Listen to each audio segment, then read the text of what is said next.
안녕하세요. 지난 시간에는 코로나19 질환은 무엇이고 중국에서는 청패배독탕으로 코로나19 바이러스를 효과적으로 치료하고 있다는 말씀 나눠보았습니다. 한국에서도 청패배독탕이 큰 효과를 봤으면 좋겠습니다. 자, 오늘 이 시간에도 대한동의방역학회 이원행 부회장님 모시고 말씀 나눠보겠습니다. 안녕하세요. 예, 안녕하세요. 네.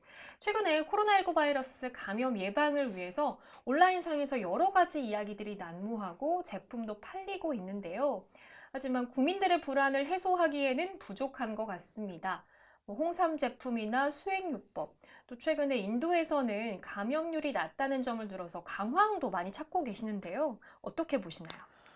요새 보니까 비타민C가 좋다, 무슨 주사가 좋다, 강황을 먹어라. 참 말이 많더군요. 하지만 전부 말이 안 되는 얘기입니다. 전염병이 전염병인 이유는 바이러스가 인체의 문을 열고 들어가 많은 사람들에게 비슷한 증상을 발생시키기 때문인데요. 이번 코로나19는 AC2라는 문을 열고 체내로 들어옵니다. 면역력이 아무리 강해봤자 바이러스에 많이 노출되면 답이 없습니다. 만약 면역력이 중요하다면 대구에서 왜 수많은 20대들이 감염이 되었겠습니까? 걸리지 않게끔 하는 것은 방역과 위생이 가장 중요한 것이고요. 일단 위생과 방역을 철저히 한 후에 어떻게 잘 치료되게끔 할까를 고민해 보면 좋을 것 같습니다. 이 그림을 보면은요, 나오는 빨간 선으로만 안 가면 됩니다. 빨간 선의 굵기는 증상의 심각도에 따라 굵어지고요. 앞서 중국 연구에서 보셨듯이 임파구의 수가 많이 떨어지면 예후에 좋지 않을 수 있습니다. 면역력은 걸리는 것보다는 회복될 때 영향을 더 많이 준다고 보시면 될 것 같습니다. 네, 면역력을 유지하면서 바이러스 감염 단계에 맞는 대응이 중요하다고 얘기해 주셨는데요. 그렇다면 바이러스 감염 이 증상이 초기에는 어떻게 나타나나요? 코로나 바이러스는 감기를 일으키는 바이러스 가운데 하나입니다. 질병관리본부의 자료를 참조해 보겠습니다. 보통 상당수의 감기는 리노바이러스에서 일어납니다. 대략 30%에서 50% 정도의 비율로 보고 있는데요. 여기서 리노란 라틴어로 코를 가리키는데요. 우리나라에서 감기를 곧불이라고 불렀던 것과 비슷한 의미를 가지고 있습니다. 그래서 콧물, 코막힘, 재채기 같은 증상들이 많이 생겨납니다. 코로나 바이러스에 의한 증상은 감기 증상에서 리노바이러스에 의한 증상을 뺀 것을 생각하시면 좀 이해가 쉬울 것 같습니다. 여러 논문들이 있지만 2월 28일에 나온 WHO 보고서가 가장 정확합니다. 5만 명 이상의 확진자를 대상으로 조사했기 때문인데요. 증상은 발열, 마른 기침, 피로, 객담, 호흡곤란, 인후통, 두통, 근육통, 오한, 오심구토 등입니다. 비중혈은 4.8% 정도로서 그렇게 흔한 증상이 아닙니다. 요새 감기 증상만 생겼다 하면 덜컥 코로나 아니야? 이렇게 겁내시는 분들이 많은데요. 우선 코 위주의 증상이 생겨난다면 너무 걱정하지 마시고 병원에 내원하셔서 감기 진료를 받아보시는 것이 좋을 것 같습니다. 네, 우리가 흔히 겪는 감기 증상인데요. 일단 바이러스에 노출이 돼도 그 증상을 완화시킬 수 있으면 좋겠습니다. 한의학에서 연구하고 있는 방법은 어떤 것들이 있나요? 예, 코로나19 증상 역시 초기에서는 감기와 치료 방법이 거의 동일합니다. 다만 코로나19는 보통 코와 목 같은 상기도에 머물면서 증상을 발생시키는 다른 감기 바이러스와는 달리 주로 증식하여 증상을 발생시키는 곳이 하기도, 즉 허파라는 것이 다른 것입니다. 그렇기에 후베이성, 지린성 같은 중국 각 지역의 코로나19 진료 지침을 보면 가슴이 답답하고 숨쉬기 불편한 증상이 생기기 이전에 초기 치료에서는 여타 감기 처방을 활용할 수 있도록 되어 있습니다. 우리나라에서도 38도 이하의 발열 및 호흡곤란이 없는 감기 증상을 보이는 환자들은 우선 감기약을 복용하면서 4에서 5일간 지켜보도록 권장하고 있습니다. 이럴 때 쓸 수 있는 약으로서 한의원에도 보험 한약이라고 해서 의료보험이 지원되는 여러 가지 한약들이 준비되어 있습니다. 이거 아주 잘 들어요. 네, 말씀 주신 게 우리가 초기에 겪는 감기 증상인 것 같습니다. 그렇다면 바이러스에 노출이 되더라도 그 증상을 완화시킬 수 있으면 좋겠다는 생각이 드는데요. 이 한의학에서 연구되고 있는 방법은 어떤 게 있나요? 한의학에서는 정기가 안을 지키고 있으면 사기가 간섭하지 못한다라는 핵심 사상이 있습니다.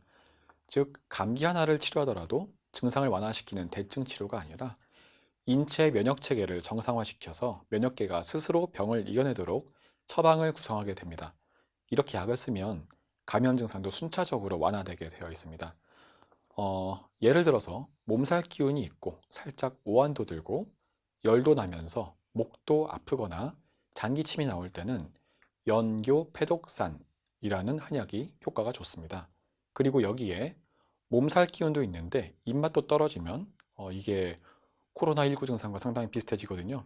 이때 쓸 수 있는 약으로서 인삼 페독산 혹은 시호계지탕이라는 한약이 있습니다. 만일 몸살이 좀 더 심해지고 오한이 뚜렷하고 뒷목이 뻣뻣해지면서 코가 건조하고 막히면 갈근 해기탕이라는 한약도 있습니다. 줄줄 흐르는 콧물과 재채기가 특징적이라면 소청룡탕이라는 한약도 있습니다. 이 모든 한약들은 보험 적용이 되기 때문에 가까운 한의원에서 편리하게 처방받을 수 있는 보험 한약들입니다. 감기 증상이 생겨났을 때 걱정하지 마시고 4, 5일간 복용하면서 효과를 보실 수 있는 좋은 약들입니다. 만일 증상이 복잡하다면 당연히 한의원에 내원하셔서 전문적인 진찰을 통해 맞춤형 한약 처방을 받으실 수도 있습니다. 네, 증상이 있다면 이런 보험 한약들의 도움을 받아보시는 것도 좋을 것 같습니다. 제 지인 중에는 최근에 좀 무리하게 일을 하다 보니까 입맛도 없고 몸도 뻐근하고 또 자주 피곤하다고 이런 증상을 호소하거든요. 이 열이 없어서 병원은 가기가 좀 애매할 때 어떻게 치료를 하면 좋을까요? 중국에서 코로나19의 예방약으로 발표된 것 중에 가장 유명한 것이 옥병풍산이지만 옥병풍산은 우리나라에서 보험 적용이 되지 않기 때문에 따로 처방을 받아야 되는 불편감이 있습니다. 간편하게 대체할 만한 보험 한약으로서는 보중기탕이라는 약이 있습니다. 이건 다른 바이러스이긴 한데요. 일본에서 인플루엔자에 대한 예방 효과가 연구되어 있는 처방이기도 합니다. 그렇군요. 몸이 좀 뻐근할 때 이 한약의 도움을 받아보시는 것도 좋겠습니다. 또 다른 증상으로 약간 미열은 있는데 그렇다고 병원에 갈 정도는 아니고 마른 기침이 나고 피곤할 때 어떤 약을 쓰면 좋을까요? 예, 이때 쓸 수 있는 처방으로 소시오탕이라는 약이 있습니다. 이 약은 세종대왕님께서도 전염병이 돈다고 하면 관찰사에게 나눠주었던 약 가운데 하나입니다.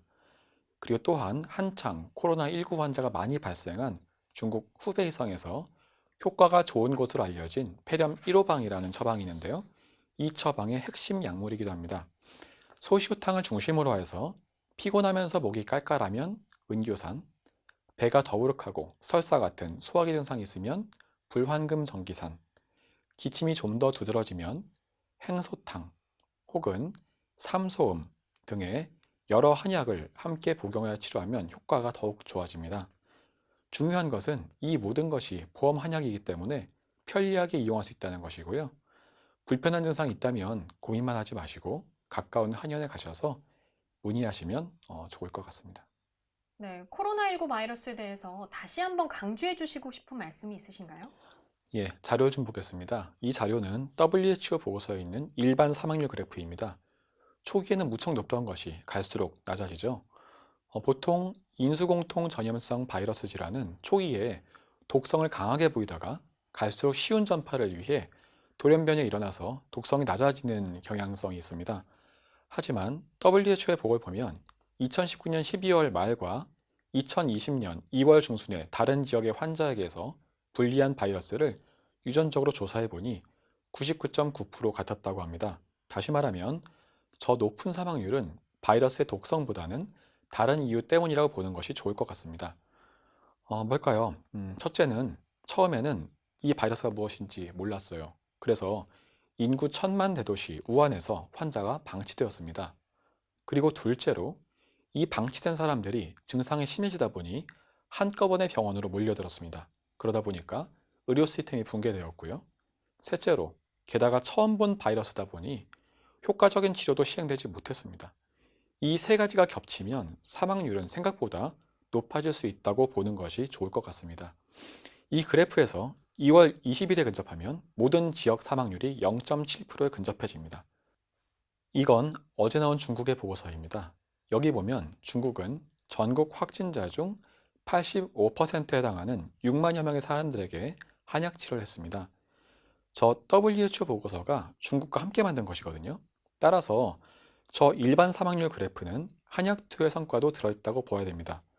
강력한 방역 노력과 함께 환자를 방치하지 않고 처음부터 양방 한방 가리지 않고 효과적으로 치료하면 최대 10%가 넘는 사망률이 0.7% 정도로 떨어진다고 이해하면 좋을 것 같습니다. 네. 코로나19 바이러스든 감기 증상이든 초기 대응이 중요하고 여러 가지 증상에 대해서 한의학적인 치료 방법도 함께 알아봤습니다. 감기 증상이 있을 때 코로나일까 두려워하지 마시고요. 가까운 동네 한의원에 내원하셔서 한의사에게 정확한 진단을 받으시고 보험 한약을 처방받으신다면 큰 도움이 될 것 같습니다. 그리고요. 코로나19 때문에 민폐가 될까 봐 밖에 못 나간다는 분들이 요새 많이 계세요.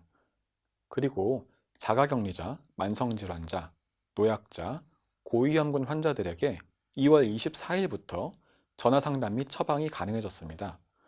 아무래도 특히 자가격리자분들은 몸이 아파도 밖에 나가지도 못하고 두려움에 떨고 계실 것 같은데요. 보험 한약의 효과를 느껴보셨으면 좋겠습니다. 제가 위에 소개해드린 처방들은요, 단순히 감기뿐만이 아니라 현재 중국에서 코로나19에도 활용할 수 있도록 고안된 처방들이기도 하기 때문이고요. 한약은 단순한 증상 개선제가 아닙니다. 정기가 안을 지키고 있으면 사기가 간섭하지 못한다. 이런 한의학의 사상은 예나 지금이나 통하는 중요한 말이라고 생각을 합니다. 네.